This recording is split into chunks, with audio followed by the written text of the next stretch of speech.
innkeeper's cottage, now derelict. I suppose the traffic got too much for him. And there is our destination, the abandoned city of Old Sarum, the original city of Salisbury. If only this place could talk, because it was home to so many important generations. Peter Stone's our guide.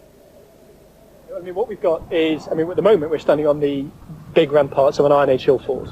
Beneath those are, and they're quite a long way down, beneath those are the ramparts of probably a Neolithic, what we think probably a causewayed enclosure, something like that, 6,000 years old.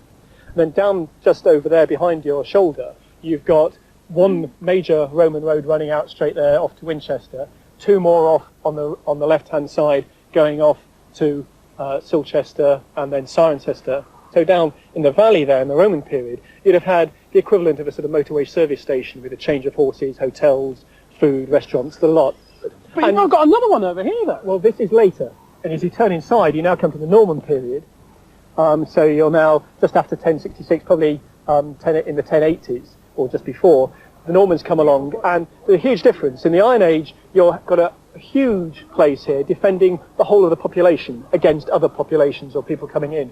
In the Norman period, you've got a small elite of people coming in, foreigners taking over the local population, and they need a small place to defend themselves against everybody else. So the whole size suddenly shrinks. Yeah, we're just about coming up to where the portcullis is going to be. What you see?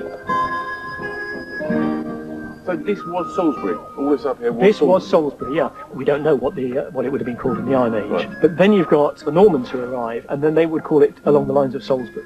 It's Old Sarum, or Old Sarum. What's this here? That's the cathedral. This is a big area. Absolutely. And if you can see on the ground plan, you can see the curved gravel path. Yeah. Well, that marks out the extent of the first cathedral, because they built it, consecrated it, and 5 days later there was the most enormous storm up here, and it was effectively destroyed after 20-odd years building. So then they had to start all again, and they doubled it in length. And again, you've got one of the most stupendous buildings, probably in Europe, standing in front of your eyes there. But when did it move? When did it completely decamp and go away? Well, what happened was, when they didn't need the defence as much, it became a problematic place to be. You've not got very much water up here for a big population. And because of all of these things, more and more people started moving down into the valley where there was a nice big river and good fertile land. And eventually, the clergy moved after them. Yeah, but why should this have all fallen down? Why is there nothing left of it? Because as soon as they started moving down, they started needing building material, and it's much easier to go and rob a site which is already full of building material than actually going and cutting it again yourself. So there's lots of nice square bricks. Lots of nice square bricks here. The church wasn't sacred enough to leave it standing. Well, again, most of the church would have been reused in the building of the church down. So that was okay. That was okay. People have been here working, living, sleeping, doing all sorts of other things that people do for 6,000 years.